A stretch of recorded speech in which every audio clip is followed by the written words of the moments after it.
welcome to 2025. How are we doing? I just want to start by saying that I actually had a completely different thing recorded for you to kick off the year. And then January 1st happened, and we had some pretty exciting and unfortunate events happen in New Orleans. And if you've been following me for a while, you know that I lived in New Orleans very recently for the better part of 20 years. And so that experience kind of had me doing a lot of thinking and a lot of reflecting. And I decided I wanted to share a different New Year message with you. And so that's what we're going to talk about today.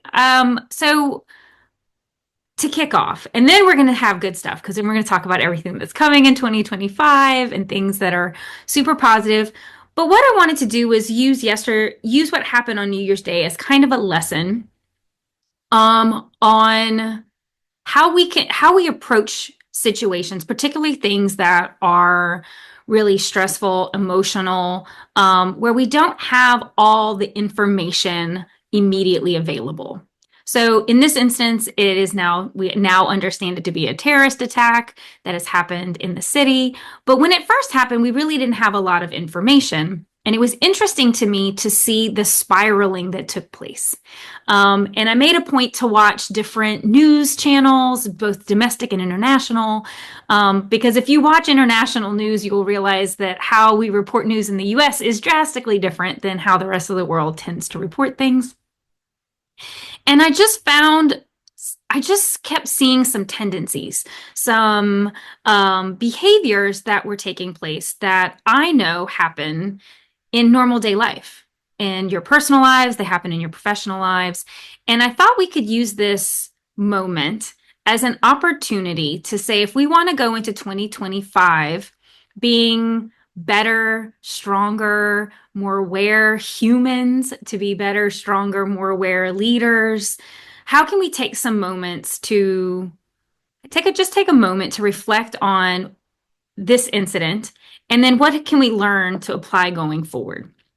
So that is what we're going to do. Hopefully you'll stick with me for this and humor me a little bit, because I think you'll find that there are some couple key elements here that I would love to challenge you on. I challenge myself on this often, and I feel like this is a moment to help level up our leadership, and not only how we lead our teams, but how we lead in our lives. So one of the first things I want to call out is notice where your information is coming from. So I can honestly tell you that, especially early on in the event, that different media sources were reporting very different elements. And depending on who you were watching and what you were listening to, you were likely to start to form a story or a narrative very different from the ones that you might have if you were watching, say, a different channel or getting your information from a different source. And the important part about this is how, in the early moments of any stressful, chaotic event, I like to think back on the days of COVID as well, early pandemic days, talk about really not knowing what was going on. Everyone was looking to Italy to try to get a sense of what was coming, and things coming out of Italy were not great. Where your source is from are key component into the picture and the puzzle you're putting together, and have a significant impact on several things: the emotions that you feel, the picture and the narrative that is being painted for you about what is actually happening or not happening. And then also the third one, which is really important, is the actions you ultimately take. So I would challenge you always to notice, where is your information coming from? Am I getting the full story, or am I just hearing pieces from this one person? So if you think about this in the context of an office, if you're only getting your information, say, from your office BFF, but not asking any other questions and not seeking information from any other sources, you're really only getting one person's perspective.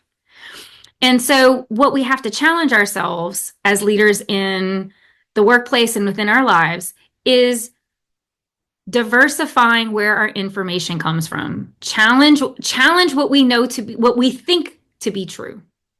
And that leads me into the second thing is avoid turning assumptions into facts when you don't have information. So let me be the first to tell you that science tells us that when in the lack of information, so when we don't have it all, our brains are desperate to fill in those holes. Desperate. Our brain wants that whole puzzle to be complete. But sometimes in doing that, we take assumptions which are not valid, and those become unintentionally fact. And so what ends up happening is the picture we have painted in front of us, because we don't have diverse sources, we're not challenging the information being received, we're believing blindly, which we've all worked for someone who had a favorite who usually painted a narrative that wasn't complete. We don't want to be those people. So we have to avoid the assumption becoming the truth when we lack fact, when we lack anything that actually shows us what actually is true versus a perception or an assumption. Now, the only way to do that is in the third component, which is how do we choose to stay curious? I'm quoting Ted Lasso.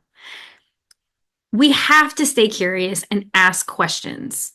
So when we receive information from any source, even if it's ones that we trust, I mean, think about how many influencers you follow on the various social media platforms that are out there, that when they say it, you believe it to be true because there's some reason there's credibility there.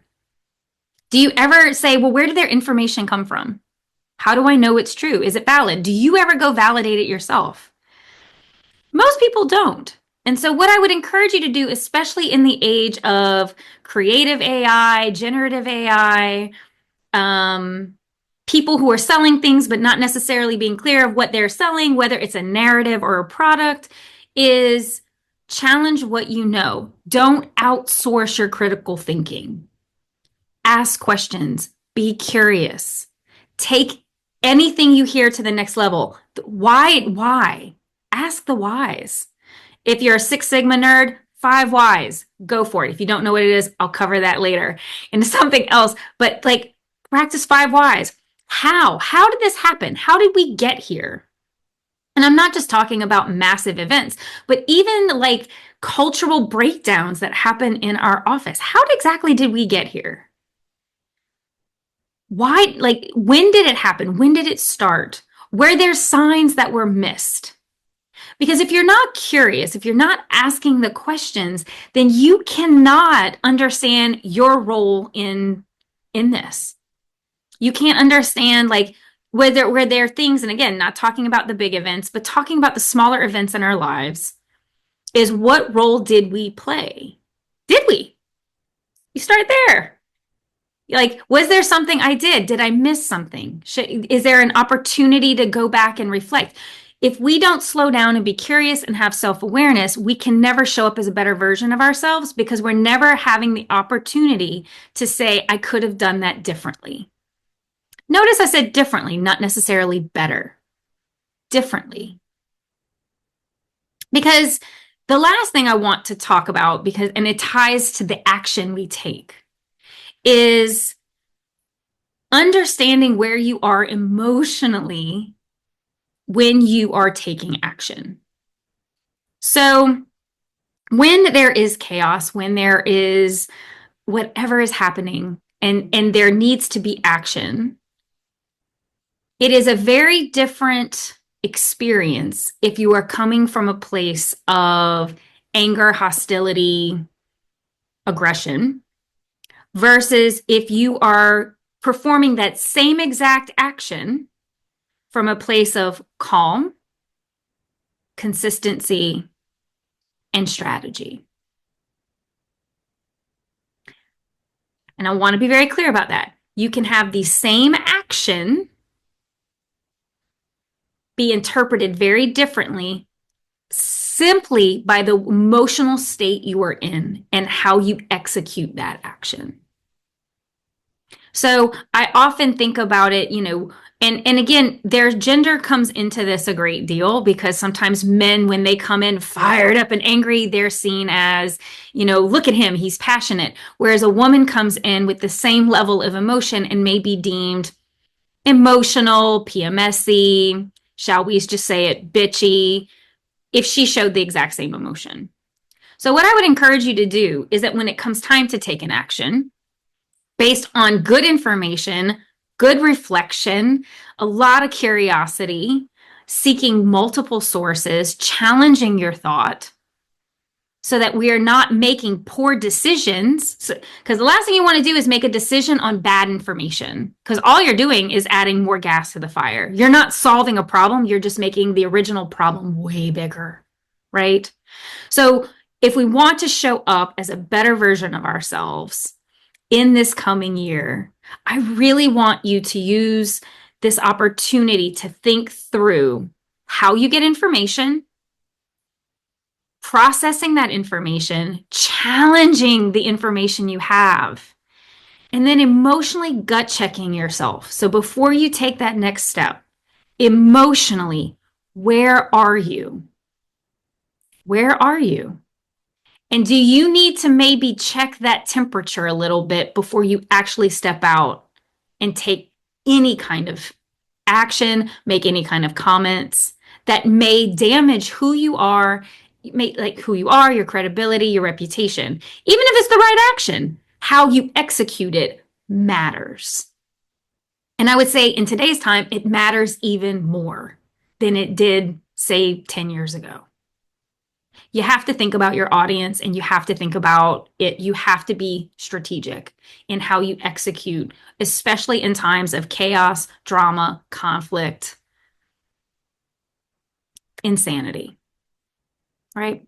So I hope that, again, I just wanted to peel this back a bit just because I found myself sitting there thinking this through and realizing that it's not just applying to a terrorist event, but this applies to how we just consume in a day-to-day basis, how we move through our lives can shift very dramatically if we have bad information, if we make poor choices because we weren't curious enough, because we didn't slow down enough to make sure we understood the full picture, the real picture, not a perceived picture, not a partial picture, but we understood enough that we could take the right action in the right mindset.